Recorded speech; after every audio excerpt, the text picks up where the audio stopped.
નમસ્તે મિત્રો, આજના વિડીયોમાં આપ સર્વેનું સ્વાગત છે અને આજનો વિડીયો છે આપણે ઇંગ્લિશ ગ્રામરમાં ટોપિક છે ધીસ એન્ડ ધેટ. તો આજના વિડીયોની શરૂઆત કરતા પહેલા બધા મિત્રો કેમ છો? મજામાં? જય શ્રી રાધે કૃષ્ણ. અને વિડીયોની શરૂઆત કરીએ, પણ જો તમે અમારી ચેનલ ઉપર નવા હોય તો અમારી ચેનલ સબસ્ક્રાઇબ કરો અને અમારા વિડીયો લાઈક કરો, શેર કરો અને કમેન્ટ કરો અને અમારી સાથે જોડાયેલા રહો. ની સાથે આપણે શરૂ કરીએ આજનો વિડીયો. તો આજનો વિડીયો છે ધીસ એન્ડ ધેટ. લગભગ બધા વિદ્યાર્થી મિત્રો જાણતા હશે કે ધીસ એન્ડ ધેટ નો મીન્સ શું થાય, શું થશે? ધીસ એટલે શું અને ધેટ એટલે શું, બરાબર? તો નો આવડતું તો કઈ ચિંતા નહીં કરવાની, આપણે એ જ જોવાનું છે કે ધીસ એન્ડ ધેટ આ ટોપિક શું કહે છે. તો કે એમાં બે જે શબ્દો છે ધીસ એન્ડ ધેટ, એટલે કે ધીસ એન્ડ ધેટ. ધીસ એટલે આ, ધેટ એન્ડ એટલે અને, ધેટ એટલે પેલું, પેલી અથવા પેલો. પણ પહેલા આપણે શીખીએ ધીસ એટલે શું થાય. તો કે ધીસ એટલે આ. ક્યારે વપરાય છે ધીસ? ધીસ શું છે? તો ધીસ છે એક સર્વનામ છે. જેમ આપણે સર્વનામ જોઈએ છીએ, આઈ, યુ, હી, સી, ઇટ, વી, પછી બહુવચનમાં યુ, ધે. આ જે શબ્દો છે એવી જ રીતે ધીસ એન્ડ ધેટ એ પણ એક સર્વનામ છે. એટલે ધીસ અને ધેટ નો ઉપયોગ ક્યારે કરાય, કેવી રીતે કરાય ને શું એનો ઉપયોગ છે, શું એનો અર્થ થાય છે? તો નજીકની વસ્તુ કે વ્યક્તિને દર્શાવવા માટે ધીસ વપરાય છે. ક્યારે વપરાય છે ધીસ? તો કે નજીકની વસ્તુ અથવા વ્યક્તિ માટે ધીસ વપરાય છે. કેવી રીતે વપરાય છે જોઈએ આપણે ઉદાહરણમાં. This is a table. This is a table.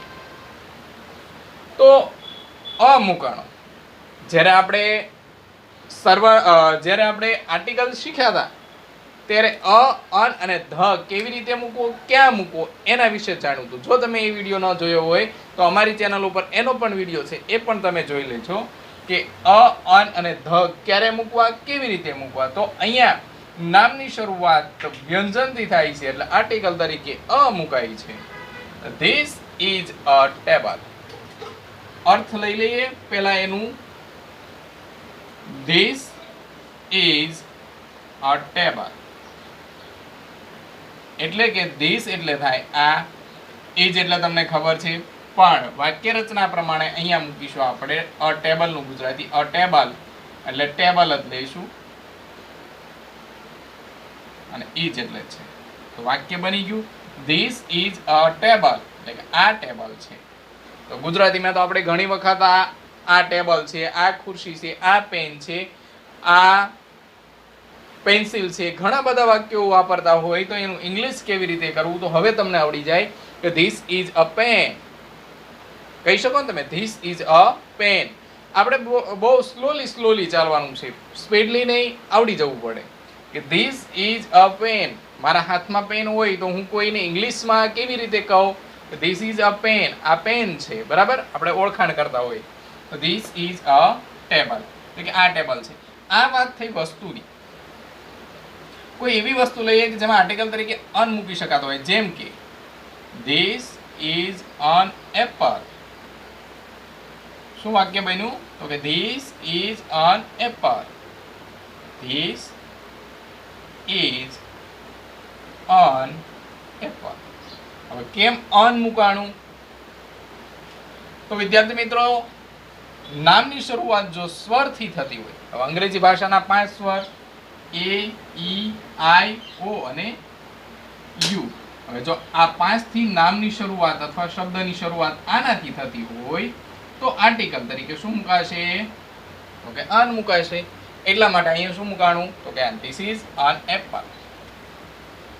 Meaning કોઈ ફેરફાર નહીં થાય, એક વચનમાં છે એવું દર્શાવે છે. આ સફરજન છે. શું છે? સફરજન છે તો નહીં, પણ હું દેખાડતો હોય આ સફરજન છે, હાથમાં છે નહીં, બસ તમારે વિચારવાનું છે આ સફરજન છે. તો ગુજરાતી આ પ્રમાણે થાય કે ધીસ ઇઝ અન એપલ. આ સફરજન છે. એવી જ રીતે કોઈ વ્યક્તિનું નામ લઈ લઈએ આપણે.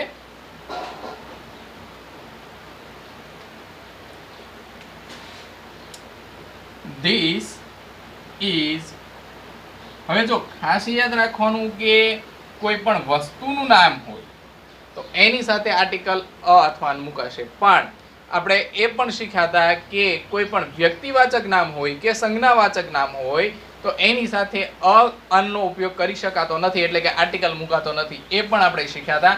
જો એ વિડીયો ના જોયો તો એ વિડીયો પણ અમારી ચેનલ ઉપર છે, એ પણ તમે જોઈ શકો છો.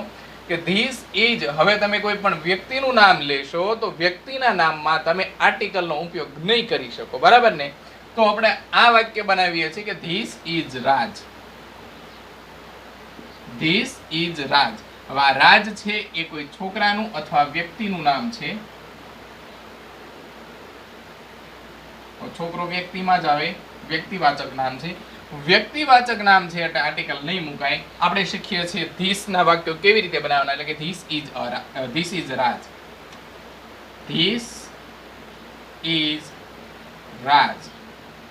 ટાર્ઝન મૂવીમાં આવે એ રાજ, ધીસ ઇઝ રાજ, આ રાજ છે, આ રાજ છે, બરાબર? તો આવી રીતે તમે વાક્ય બનાવી શકો છો. કોઈ પણ આપણે સ્ત્રી માટેનું એક શબ્દ લઈ લઈએ, this is Kajal. This is Kajal, a નહીં મુકાય. This is Kajal. તો શું ગુજરાતી થશે? આ કાજલ. તો આવી રીતે તમે ધીસનો ઉપયોગ કરી અને ઓળખાણ કરી શકો છો, વાક્ય બનાવી શકો. This is a pen, this is a chair, આ ખુરશી છે. ધીસ ઇઝ અ કોટ, આ ખાટલો છે. ધીસ ઇઝ અ કેજ, આ પિંજરું છે, પાંજરું છે. ધીસ ઇઝ અ પેરટ, આ પોપટ છે. એવી રીતે પણ વાક્ય બનાવી શકો. ધીસ ઇઝ અ રાજ, આ રાજ છે. કોઈ તમારો ફ્રેન્ડ હોય, બીજા ફ્રેન્ડને તમે એની વિશે જાણ આપતા હોય તો ધીસ ઇઝ અ મોહન, આ મોહન છે. ધીસ ઇઝ અ જગદીશભાઈ, આ જગદીશભાઈ છે. તો આવી રીતે તમે ધીસનો ઉપયોગ કરી અને વાક્ય બનાવી શકો છો. પણ ખાસ યાદ રાખજો કે ધીસ નજીકની વસ્તુ કે વ્યક્તિ માટે વપરાશે. ખાસ એ યાદ રાખવાનું કે તમારી નજીક વસ્તુ છે તો એના માટે જ ધીસનો તમે ઉપયોગ કરી શકો છો. ધીસનો ઉપયોગ શીખ્યા પછી હવે આપણે શીખીએ ધેટનો ઉપયોગ, કે ધેટ કેવી રીતે વાપરવો. તો વિદ્યાર્થી મિત્રો, ધીસ શીખ્યા પછી હવે આપણે શીખવાનું છે ધેટ. ધેટના મિનિંગ થોડાક વધારે થાય છે. ધીસ શીખી ગયા પછી આપણે શીખવાનું છે ધેટ. ધેટ એટલે કે પેલું, પેલી, પેલો. કોઈ પણ વાક્યને આપણે શું છે, કોણ છે, એનાથી પ્રશ્ન પૂછીએ કોણ, અને એના જવાબમાં તમને 3 બાબત મળશે. પેલી, પેલી, પેલું, પેલી, પેલો. પેલું જે નાન્યતર જાતિ માટે આપશે, નપુંસકલિંગ એમ કહી શકાય. સ્ત્રી કે પુરુષમાં ન આવતું હોય, જેમ કે કેળું, કેવું.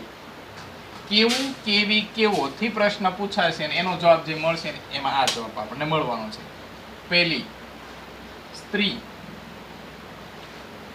અને પેલો એટલે પુરુષ.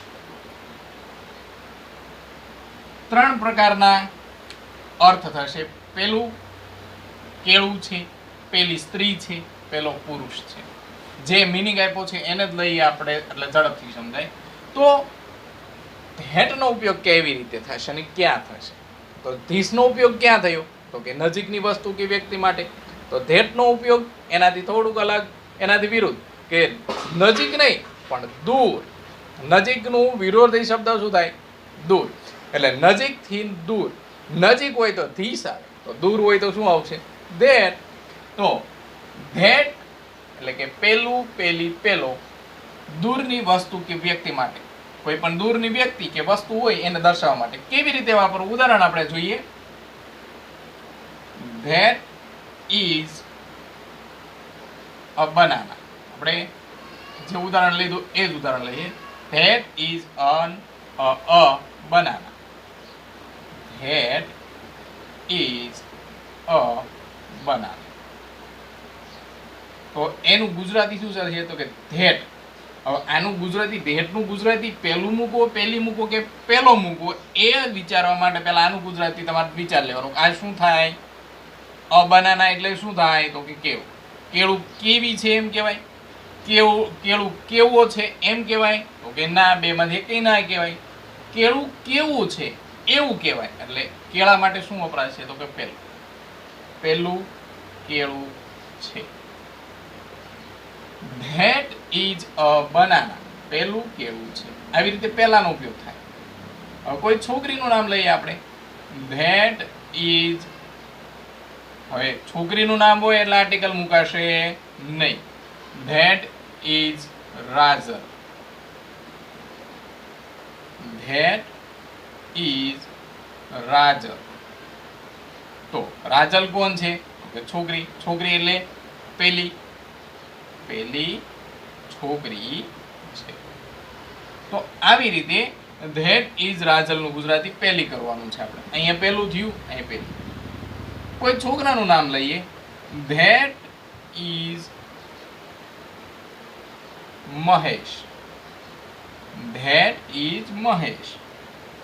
ગુજરાતી ધેટ ઇઝ મહેશ એટલે કે પેલો મહેશ છે.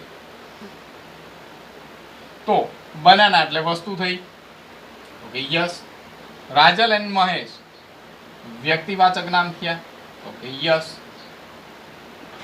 રાજલ એ છોકરી છે જે વ્યક્તિવાચકમાં આવશે, અને મહેશ છોકરો છે જે પણ વ્યક્તિવાચકમાં આવશે. એટલે વ્યક્તિવાચક નામ એટલે કે વ્યક્તિ કે વસ્તુને દર્શાવવા માટે, પણ ક્યાંની? કે દૂરની. દૂરની વ્યક્તિ કે વસ્તુ દર્શાવવા માટે ધેટ નો ઉપયોગ થશે. પણ હા, એક યાદ રાખવાનું કે એ આપણી નજરની સામે આમ દેખાય છે થોડું થોડું, અથવા તો દૂર છે તો તમે એની વાત કરો છો તો તમને જાણ છે કે ધેટ ઇઝ અ બનાના, પહેલું કેળું છે. આપણે દેખાડતા હોઈએ એ રીતે ધેટ ઇઝ રાજલ, પહેલી રાજલ છે. ધેટ ઇઝ મહેશ, પહેલો મહેશ છે. તો એવી રીતે ધેટ નો ઉપયોગ થાય છે. ધીસ જેમ સર્વનામ છે એમ ધેટ પણ એક સર્વનામ છે. ધેટ પણ સર્વનામ છે. તો ધીસ એન્ડ ધેટ કેવી રીતે વાપરવું, ક્યાં વાપરવું અને કેવી રીતે એના વાક્યો બને એ આપણે જોયું. બીજું એ કે ધીસ એન્ડ ધેટ જે છે એ બંને એક વચનના રૂપ છે. એના આગળના વિડીયોમાં આપણે જોઈશું કે એના બહુવચન શું થશે, પણ ધીસ એન્ડ ધેટ એ એક વચનના રૂપ છે. ધીસ એન્ડ ધેટ એ એક વચનના રૂપ છે, બહુવચનના રૂપ નથી. એક વચનની વસ્તુ દર્શાવવા માટે